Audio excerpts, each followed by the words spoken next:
Bob Hendershot. Now, I know a lot of you know Bob. Great guy. Let me read you his resume as it was given to me. Bob Hendershot is a graduate of The Ohio State University and earned a BS in agronomy and soils. He is a certified forage and grassland professional with the American Forage and Grassland Council and is also a certified crop advisor with American Society of Agronomy.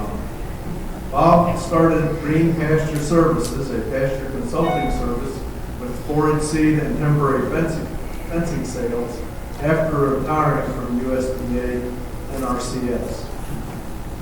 He was there he was the state grassland conservationist and state GLCI coordinator in Ohio. He provided leadership and technical guidance to conservation programs that use grasses and other forages. He was named the nation's outstanding pastureland conservationist by NRCS in 1999. He was included in the Ohio State Conservationist Hall of Fame in 1998 and was presented with the NRCS Regional Grazing Lands Conservation Initiative Support Award in 1996. Bob lives and manages a grass farm in Pickaway County, Ohio, near Circleville.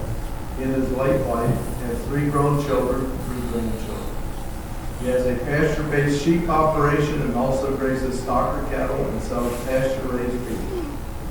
He was presented the 2010 Ohio Master Shepherd Award by the Ohio Sheep Improvement Association. Bob was presented the Ohio Sheep Improvement, Bob was president of the Ohio Sheep Improvement Association from 2001 to 2002 and is a lifetime member. He received the American Sheep Industry Flock Guardian Award in 2006. Bob is a past president of the American Forage and Grassland Council, served 2 terms as a director and as a sustained member. Still provides leadership to AFGC certifying program for forage professionals. Bob was one of the founders of the Ohio Forage and Grassland Council, served as their 2nd president, and still is a director. He was president of the Ohio Forage and Grassland Council. He was presented the Ohio Forage and Grassland Council Bob Evans Leadership Award for being the champion, as we all know, of forages. Bob Hendershot helped develop the pasture for profit grazing schools, the Ohio Forage for Horses, the Equine Environmental and Liability Awareness Program, and continues as an instructor and pasture walk leader. He was presented the Ben Steiner Memorial Award in recognition of his excellent contribution to sustainable agriculture by the Innovative Farmers of Ohio. He currently serves as secretary of the National Grazing Lands Coalition Board of Directors, representing the American Forage and Grassland Council. If we could welcome Bob here.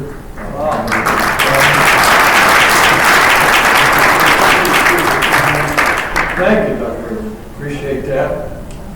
You can tell I don't have any more room on my walls. I don't decorate anymore. But I wanted to let you know that where I'm coming from, because I'm going to talk about the future. And in order to talk about the future, I think you've got to look backwards, see where we're coming from, so you know if you're going in the right direction or not. So as we look at these 2 organizations, AFGC, it's to advance forage, agriculture, and grassland stewardship. It brings together farmers, industry, and agency people interested in forages, working together for better forage programs. And the future is ours if we want it. If you want a brighter future in forages, it's the people in this room and the people you support that help make that happen. And what we do with that. The other one is the National Grazing Lands Coalition. AFGC is part of that. And I represent AFGC on that board. We have other members, I don't know if they're all in here or not. Dwayne and Dick from Pennsylvania are here, but has members from the National Beef Association, the American Farm Bureau, the National Farmers Union, the dairy industry, ASI, the American Sheep Industry, the National, or the Association of Range Management, the Society of Range Management, Soil and Water Conservation Society, the National Association of Conservation Districts. Some of you may be active in some of those organizations already. And if so, do you know what they're doing with forages? I'm a Farm Bureau member and a sheep member, and I challenge my leadership all the time. What are we doing for grazing? They're a member of this organization, but I want to go back to them. Yeah, you support it, at least with lip service, but what are we physically actually doing to support forages in what we're doing? Because we want a science-based technical assistant research and education. That's what the coalition is at. Most of us would like to have more help out on the farm. I can still remember walking farms when I worked for the agency in RCS, and that many of the producers would rather have someone like me out on their farm working with them than they would be to have an extra $1,000 from some government program that causes a lot of headaches. And if we could, that's some of the messages we try to carry back. Why do I think forages have a future? This right here. It's a biologically efficient system. We're taking sunshine, grass plants or green plants, legumes, and making ruminant rules. We heard this morning. Think about that. Do you pay anything for sunshine? Most of us don't pay anything for the water we use unless you happen to be one of those that irrigate. But we don't. And what's nice about it, the animals put the nutrients back, if we manage them correctly, they help maintain that system. So there's a bright future there. And as Peter Ballestead talked about, we probably need to promote the idea that meat is good, especially red meat. It's not as bad as we were taught growing up. And I challenge my doctor all the time that meat is good. She's finally come around. Some of us, as we get older, our doctors retire. I'm on my second wave of new doctors now. I think I've outlived, well, I should outlive it. They're not servicing me anymore. But now my doctors are now younger than my children, so that's a new challenge for me. And a lot of them are ladies too, so I haven't quite gotten over that male stigmatism of going to a female doctor yet. But it'll come, I guess. But I have a lot of fun teaching her. I challenged my doctor last time that she couldn't retire until after I died. So she says, I'll probably have to quit and have children while you're still going. So we'll talk about it. And not all of us have this privilege. My future is right there. That's my pasture ferry. I told you it's based in science, but for some of us, we have a ferry. Okay? And this is my little granddaughter, and she's great. She walks with me out in the field. I don't know if you can see it in her right hand, she has her magic wand, her fairy wand, and she's pointing at those calves, and those calves are mesmerized by her. When I go to move the fence, she's better than a border collie. I can take her out there, and she'll stand there and point that wand, and those calves just stand there, and just like that cock their head and look at her, and say, what is that little girl doing? But I can move the fence, get it all set up, and then I'll come over and take her by the hand, and we'll walk, and the calves will follow us into the next paddock. They don't get excited. But I also wanted to look there, what's under her feet. We're leaving that paddock. We're not turning into it. We're not overgrazing. These are my stocker calves. I want them to have the best. And they're growing. So we'll be moving from that paddock, we're moving into some warm season grasses, annual grasses. And when I weighed them and put them on there, that they were growing, or they gained 4 pounds a day on warm season grasses. That's better than some feedlots. We can grow high quality grass, and we can grow high quality meat with forages. Now, are we doing it? It's based on the science. Andre Boyce You ever read that, Grass Productivity? And it's kind of the Bible or the basis of all of us who teach grassland management, of matching the plant's need for rest between the harvest of animals' need for high quality feed. That's the whole concept behind that. And understanding how plants grow and animals need for nutrition. And then some of these key midpoints. I think I saw this book, M little IG, Jim Garish's book, talks about points you need to consider that high quality pastures best given to young growing animals or to high production animals. So if you guys are in the beef business, when are your brood cows in need of high quality feed? And that's when they're lactating. About 30 days before calving, 100 days after calving. But the rest of the time, after you wean the calf off of her, is she a high producing animal? No. So your bigger problem comes down here. For her, we need to think about ways we can extend the grazing season and manage feeds that, because what's your most expensive feed the last 2 months? Stored feeds, hay. And we've got to think about ways, as Jim would say, to kick that hay habit. Most of us feed hay because we don't know any different. And I challenge you to learn some new ways to manage your cattle and your forage operation, that you can reduce your costs. Because we're all basically cost or price takers, aren't we? Very few of us will set our own price for our product. When you haul your calves off of the sale barn, it's whatever the auction brings. Now some of us, I direct sell my beef, I set the price. And some of my people say, you sell it too cheap, Bob. I said, well, maybe so. My son-in-law says I sell it for too much because he goes to the supermarket and looks at ground beef for 99 cents. And I said, well, that's not the same thing that I'm selling. My ground beef sells for $2.99. But we think about being a price taker or a price setter and what it means and the impact. This is where we will save money if we're a price taker. Okay? The world is still changing. As we look at the future, are we going to have more acres of grass or less acres of grass? More than likely less. Will the trends keep going? Increasing. Will our prices keep going up? Fuel, fertilizers. Well, we saw price of a new pickup. You know, think about when I was a teenager, what a new pickup cost. You could sell a trailload of calves and pay for a new pickup. Now, how many truckloads of calves do you have to sell to buy a brand new pickup? They're about 10 times what they were when I bought my first one as a teenager. Think about it. Price of all of our equipment, a tractor, hay baler, if you're in that hay business. All of our equipment has gone up in price.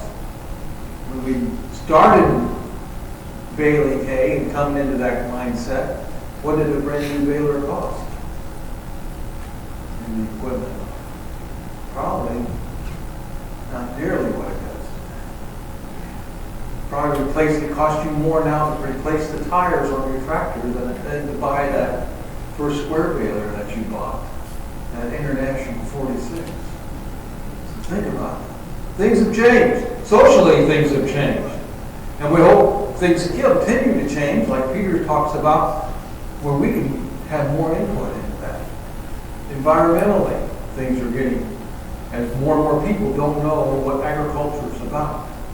We need to try and educate folks about agriculture and what's going on our farms, so they're not scared of what's happening on a farm, that they understand what's going on in the farm. And it's not just our neighbors or the silly urbanites, it's the people we elect in office. We still don't have a Secretary of Agriculture. Think about it. Before that used to be one of the first ones that got approved. Now we still don't have one. So we have to think about what's in Congress now. How many farmers do we have in Congress? I don't think we have any. Think about 200 years ago,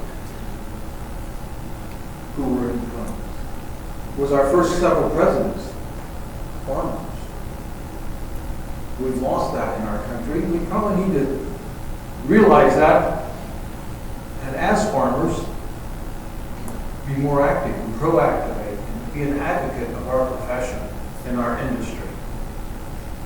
I like that because I was in that same room when we were told there's more people in jail than there are living on farms. So what does that say about our population? We're not a politically clout. You can be elected to the president and never get a single farm vote. But every one of us and everyone out there does eat. They eat what we produce. So we have some leverage. Wildlife habitat, biomass, human health is what Peter's talked a lot about today. I'll talk about some in land use. You realize there's more grazing lands than any other land use we have in the United States. Peter said that as well. Are we using it to its fullest advantage? Are you using your land to the fullest advantages? Because we produce over $60 billion annually in our economy, forage industry. Okay? Hay is the third largest, most valuable crop after corn and soybeans. Does your congressman know that? Does your county commissioner know that? Does your township trustees even know that? Does your school board members know how important agriculture is to your community, to your state, to our country? Probably not. Whose job is it to educate them? I don't answer. I don't see that. But that's not how we capture wild things. Try to put some things there to make you guys laugh. I didn't get anybody laughing. I buy hay, and I try not to buy hay with that in it. I don't think I get my chore girl to do much. She's on one of those in the hay bale. The good news, or bad news, is that most of us aren't using the knowledge that's available to us or the technology. We need to emphasize growing more forage on a per acre basis. Your land base is probably your most costly investment. That wasn't true for your grandfathers. It was cheaper for them to go out and buy more land, or now it's more economic to try and grow more on what we have. As land values go up, there's a larger demand for the land. We need to think about ways we can get more production out of the land that we have. And I'll challenge you some on that. And we need to harvest it better. Get more of what's growing out there into the animal. If you're continuously grazing, and I describe continuously grazing as if the animals are in the field for more than 30 days consecutively, you're continuously grazing, you're only harvesting 1/3 of what's growing out there. They're wasting 2/3, and the cow or the animal's only grazing 1/3. How many corn farmers will run over 2 rows to harvest 1? And that's basically what you're doing.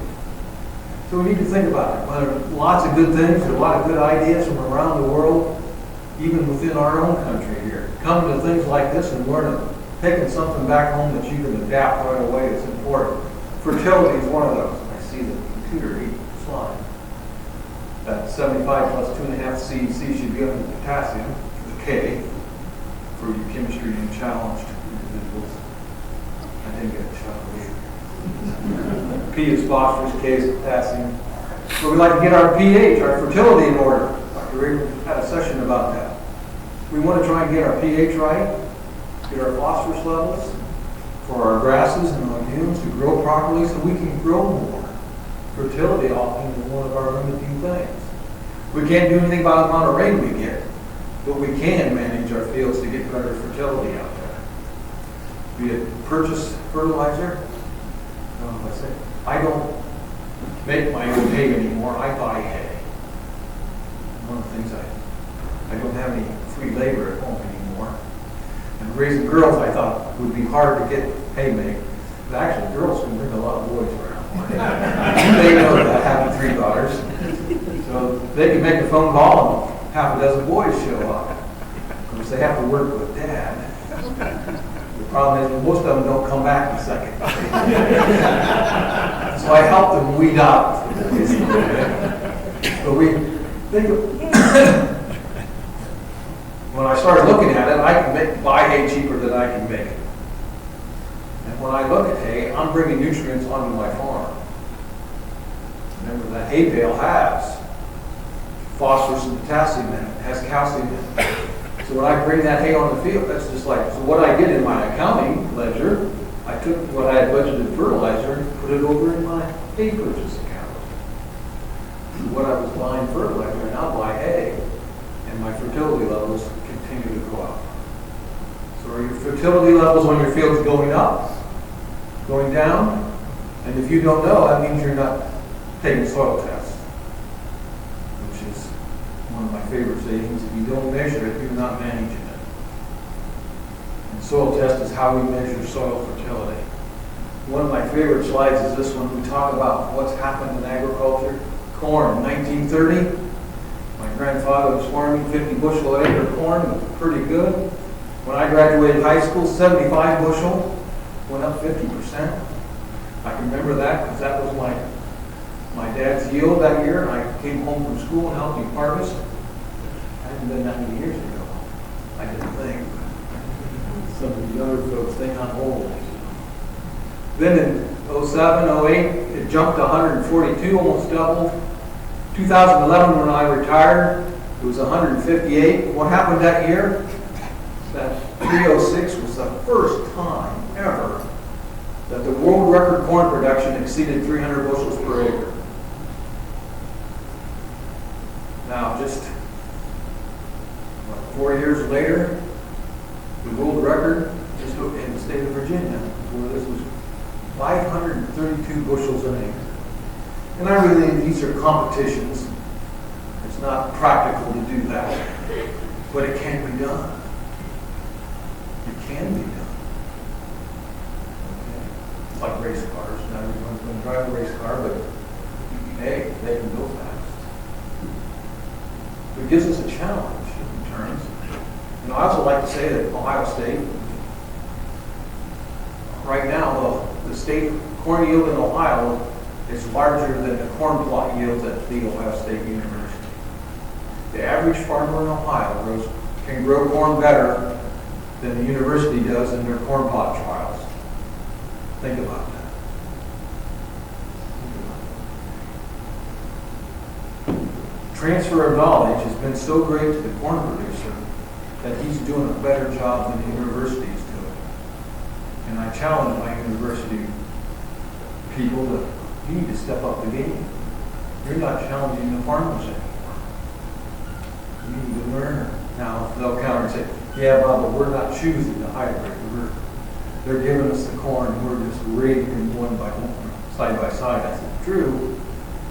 We ought to be able to grow more than the state average at the university. The other thing that's happened since that in 1930, my grandfather could harvest 100 bushels of ear corn in a 9-hour day. He would chuck 50 bushels into his flat wagon after milking the cows in the morning, bring it back, unload it, go in for lunch, go back out, harvest another 50 bushel. And my dad would tell the story. When he got home from school, he had to unload that last 50 bushel, shovel it off into the crib. Today, my brother on the same farm can harvest 100 bushels of shelled corn in 9 minutes. That's technology. Big change in what has happened, how we harvest. Same thing you probably said with hay harvest. My grandfather pitched loose hay onto the wagon, and the horses pulled it up with forks into the hay loft. Now my brother can run his round baler and bale probably more in one afternoon than my granddad did all year long. Yes, in 5 minutes. So we've had some differences in harvesting. But look at hay yields, forage yields, 1932 tons. I graduated from Ohio State and it's still 2 tons. I retired and it was still 2 tons per acre average. So I can say in my career I had no impact. But it gets better. I retired and went to work as a consultant. Now what? 25% increase. Bruce. I did a better job. Retired as a consultant. I don't think I have any bearing in what happens there. But there's been some increase in concentration. That's probably the length of time I've been talking about this as well. But even alfalfa's own state average is 3.2. So, but we can, and Ohio's not a bad state. We can grow a lot of grass. We're the 18th largest hay producer in the country for a little state, compared to Texas and Montana and some of the bigger states, California. But think about that. What's our potential? And I know, Dr. Abrams here, I bet all of your soils can yield more than that in their soil survey and your production goals. I know our soil surveys are almost twice that. We're not even meeting the average or what the potential of the soil is. And we should do better than that. Our soil potentials for corn is only 130, and now our state average is 160 plus. Why isn't forages being better? Why aren't we growing more forage per acre? I can tell you, on my farm, I have grown almost 8 tons per acre.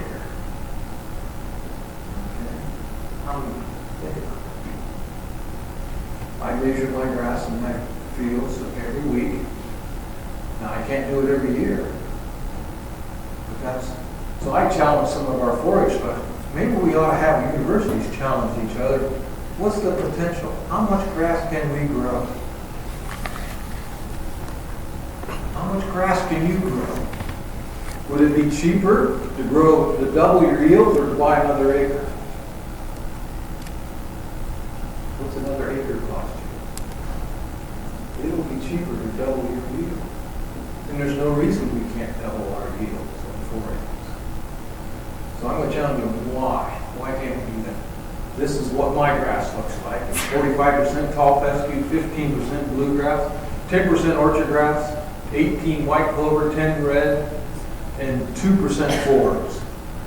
Now since that I've added some other things to there. I've added some alfalfa to it, and I've added some festoleum as well.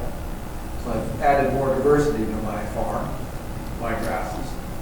Do you know what's in your pasture field? Do you know the composition of your pasture field?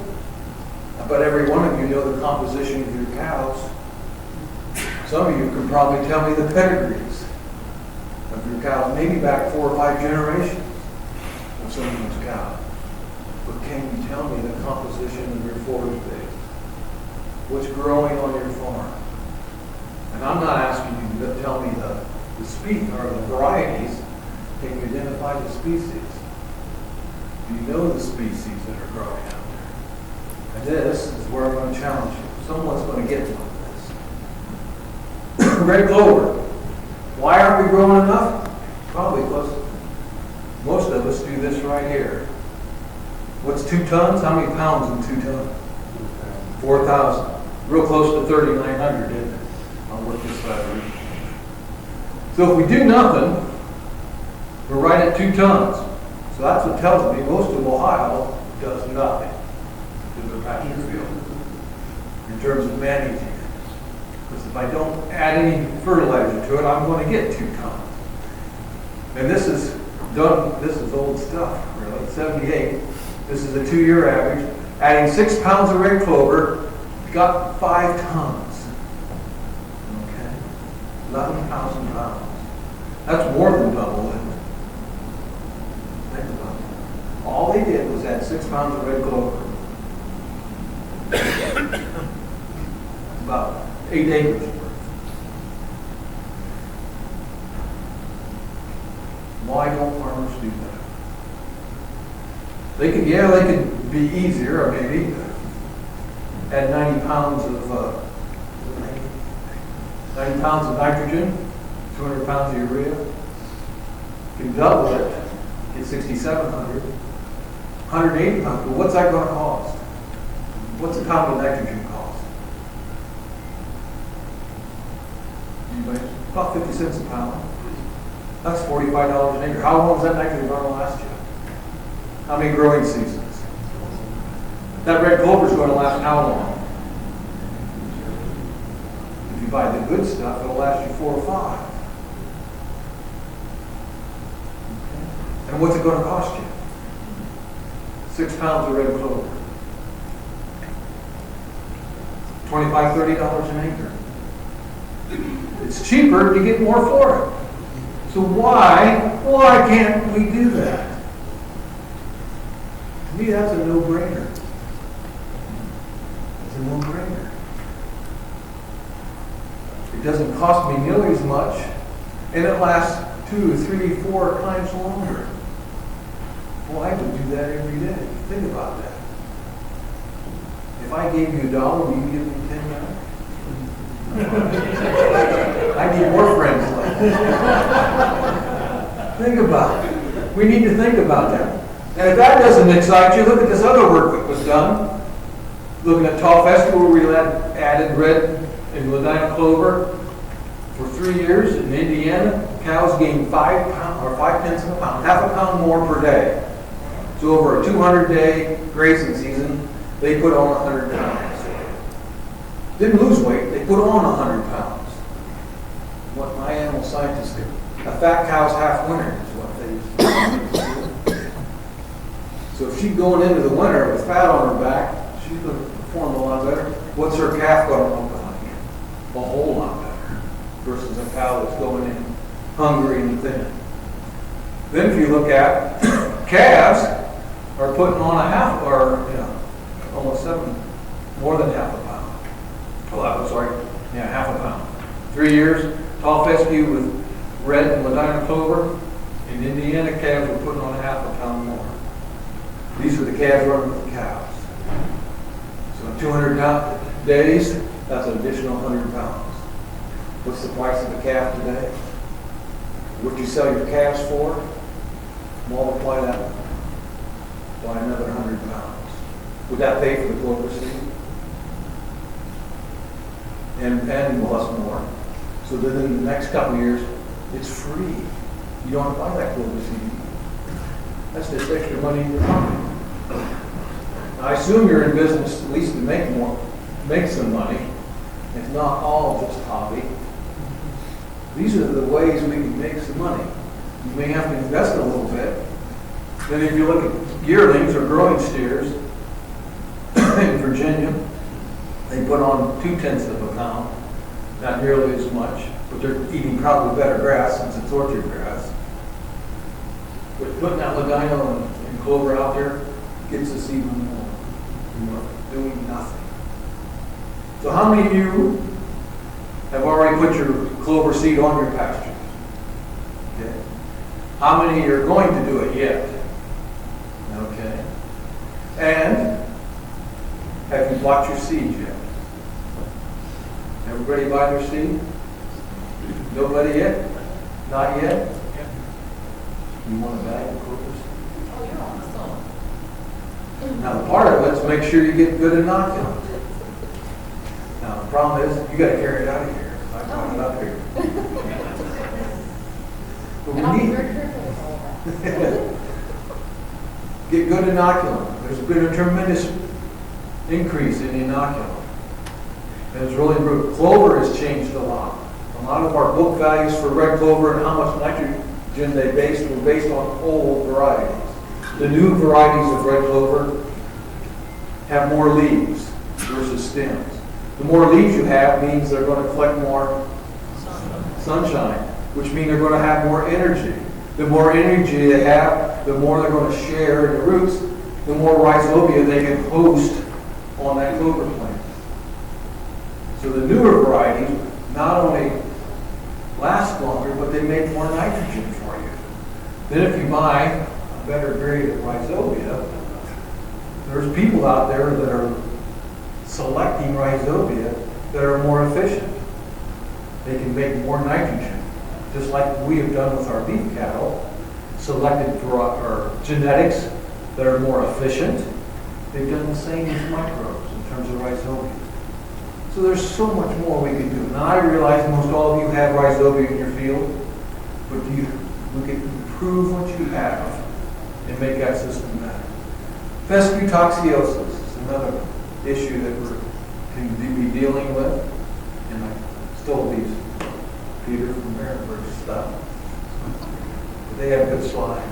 Think about it, how much money is lost with fescue toxiosis, the cost of it. They estimate $600 million to $1 billion a year. And there's efforts array, and there's a lot of reasons why. And there's reasons we can, but I want you to concentrate for time purposes. Quality seeds, increased returns. Inferior seed costs you money. It may be cheaper to buy. Why is tall fescue, Kentucky 31, infected? The most planted seed in the United States of America. There's more pounds of that seed sold and planted than any other variety. Why? All those problems, it's cheap. But it costs us in the long run. It's like that old commercial, pay me now, you can pay me later. You all like to pay later, I guess. I'm challenging you to think about to buy high quality seed. Look at what's available to you. There's some newer variety, and some of the friendly indified or the novel or animal friendly, whatever you want to call it. We can improve what we have out there. There's also some new ryegrasses. Some of the new stuff coming. I don't know if Peter talked about that in his class or his presentation, but Remington is an American-born or North American developed ryegrass. It too has the animal-friendly indified in it, so it'll last longer. Why is ryegrass so important to us in the grazing world? What's the #1 species of grass grown across the world for grazing? Annual or perennial ryegrass. Because it's palatable, high in energy, high growth. It's almost ideal grazing grass. A lot of production, animals eat it. Very few, now there's some problems with it. For us, we can't get it to grow. But this one has potential of growing in our climates. Most of the countries, we think about having excellent grazing. Ireland, New Zealand, England, are maritime climates. Doesn't get too hot, doesn't get too cold. Think about it. What about us?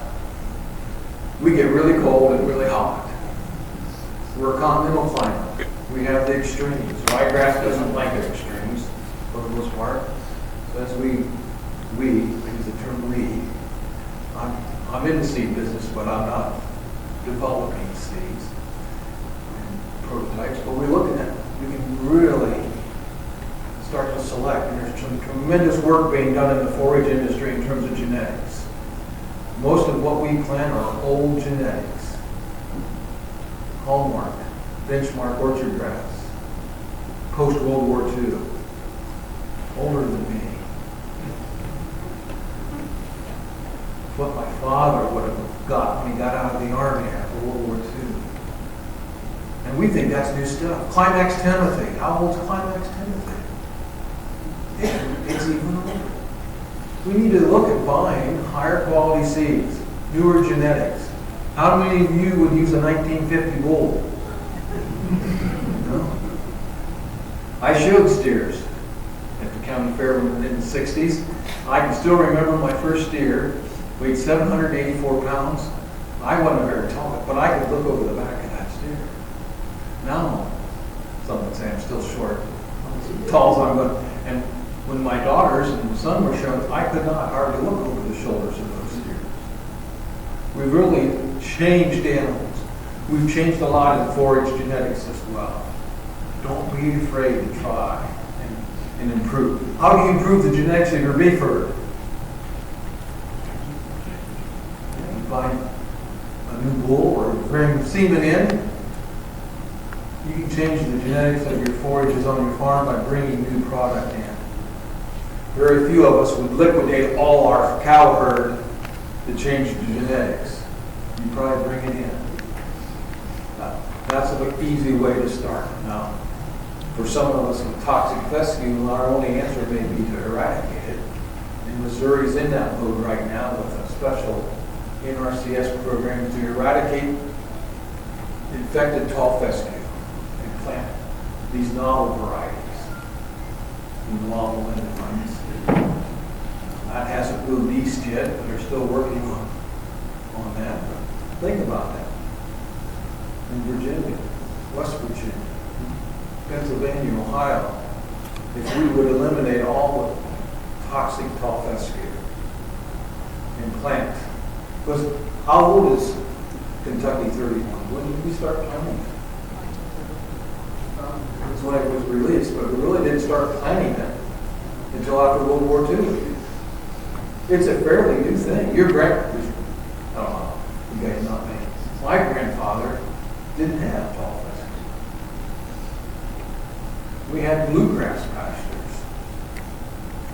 And most of West Virginia was bluegrass pastures. Tall fescue was introduced predominantly in the late 50s, early 60s, when it really started to grow. Think about it. Most of us are too old to ever remember anything but tall fescue in our pasture. Probably wrong. Other things is managing what we have, pasture intake. You can manage all of these. I should use my pointer. Cow doesn't manage any of that. You manage how much is out there when you put the cows out there. You manage how much you give them, how big an area you give them. That's allowance. Residue, you manage when you pull them off of there. I hope. You're not relying on the boss cow to make those decisions. You should be making those. Digestibility, how mature is it? Is it vegetative or not? The fiber content ties into that. Over here, you don't change those for a given animal. You have to change the animal or that animal. You can do it with breeding and selection, but you don't change bite size, the size of her mouth. That cow's going to eat the same because the size. Now, if you mate her with a bull that has a bigger mouth, her calf may have a bigger mouth, and she's going to be able to eat more. Bites per minute is another thing. Now, there is some differences in digestibility, how efficient the cow is. Some cows have a larger room, can digest it easier, better, and faster. They're more efficient. But for a given cow, you can't change that. Once that cow's there, she is what she is. You really can't change her. You can change what you give her, but not how she performs. Other thing in terms of what you present them is making sure you have enough out there. When that cow or calf, remember I showed you the picture of my pasture ferry? Most of you would think, why is he leaving that grass when there's still a ton out there? Because if there's not a ton, those calves can't get their full bite. I'm growing calves. I want them every mouthful to be a full mouthful. Just like in the feedlot. You don't shortchange them when you're on full feed. Those calves are on full feed, only it's grazable feed. So I want them to get a full mouthful. The more they eat, the more they grow, the more they grow, the more I make. If you're limiting them, they're not going to grow as fast. They're not going to be as good. We want delicious, tender, juicy meat. We want those animals to grow as fast as possible. Be there. Once we get below a ton, you can't do that. So now for some of your beef cows, it may not be as important. Are you testing your forages? Testing those round bales. What's going on out there? Because we need to encourage and promote our product. 2 weeks I'll be here. I'll be in the White House and I'll also be going to Congress. Talking to congressmen and senators about forages, forage production. Do you know who your congressman is? Does he know what you do? If he had a question on forages and grazing, would he call you? Who would he call when that comes up? I hope there's more of you than just me. But we need to be advocates of what we're doing out there. We need to inform and educate. If it's not him, maybe it's his aide that he would know. Or maybe it's somebody influential that he knows. But you need to be able to supply them some good information on what's going on out there in the forage animal production system. Our Congress and our leaders need to know what we do on our farm so they can be advocates for us and not be pessimistic about our system. We should promote what we're doing because it's healthy. It's healthy for the environment, it's healthy for us, it's healthy for the economy and our community. Everything comes back from the soil. There's a lot of things happening in PC. 30% dry matter intake is a requirement now. Is that enough? That's a minimum. Most of my dairy farms now I work with are now organic. They graze more than the 30%, and they put it out there. You know what those are? Look at the length of their necks. They're not hogs. Hogs don't have those long necks. Those are grass-fed lambs. Are they fat? They got some fat on them. We like to see them white and not pink. If you don't have that on there and you put them in a cooler, they turn blue.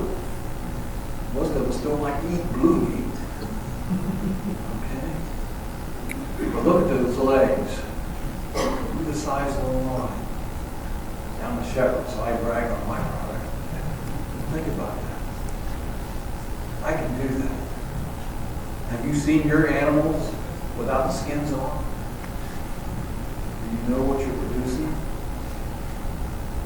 These are grass-fed beef. Notice they're leaving this paddock, going into the next one. And these aren't mine. They're leaving a lot behind because the same principle I use. That's not enough for these guys to put on weight. They can't physically eat enough of that. It's got to be taller so you get a full mouthful. Environmental constraints. There's some erosion issues we need to deal with on our pasture fields. Keeping our pastures tall, help reduce some of those. Wildlife, some of our partners, our wildlife groups, when we meet together in Washington, D.C., the wildlife groups like talking to the National Grazing Lands Committee because we provide a lot of habitat for them. Now, some of you may not like all your wildlife friends. I don't either. I don't like coyotes. It wouldn't hurt me at all if all the coyotes would die tomorrow.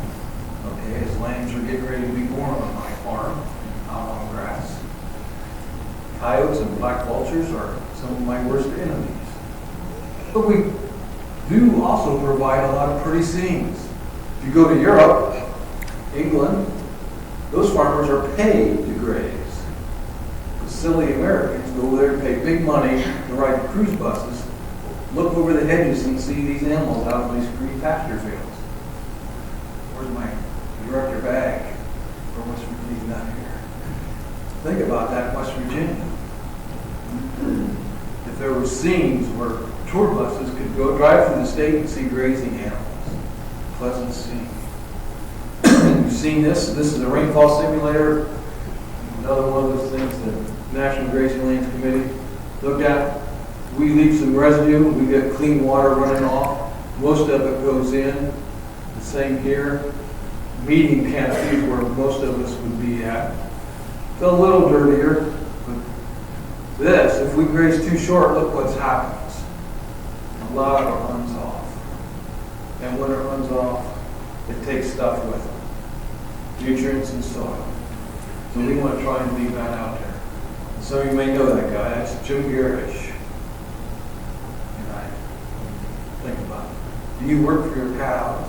Or do the cows work for you? Are you the CEO or the hired labor on your farm? Who makes the most money in business, the CEO or the hired labor? The CEO. Become the CEO of your farm. Make management decisions, not daily work decisions. You should be thinking now about what's going to happen this summer. It's too late to plan for the spring. It's almost here. You need to be thinking ahead, 6 months ahead of what's going to happen on your farm and what are you going to do. This is typically where I end for many of you. Grass is the forgiveness of nature, her constant benediction. Its tenacious fibers hold the earth in its place and prevent its soluble components from washing into the sea.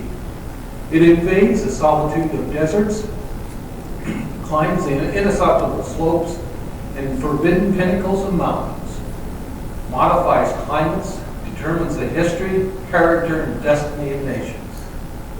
Grass yields no fruit in the earth or in the air, yet should its harvests fail for a single year, famine would depopulate the world. John Ingalls wrote that. He was a politician. He ran for Senate in Kansas. Now, politicians back then, you knew how they traveled on their campaign trail in 1872. Horseback. Wouldn't it have been great if our politicians, rather than flying from place, had to ride on horseback to see the land and what they were going to govern? Most of our politicians wouldn't understand that today. I hope that reaches something in your heart that you understand how important grasses are to us. We have a great future managing our forages. And I can be proud of what I do, and hopefully what you do, in terms of managing forages and the animals that graze those forages, and the solitude it gives the earth, and what we can do. Hopefully in a couple of weeks, that's what my place will look like. And nothing cheers me up anymore than grandkids than watching newborn lambs running through the field and playing. It's just like a playground in a kindergarten. Kids are just running, the lambs are just running, having fun, playing in the grass. And I hope you have a great grazing year that's coming. Thank you.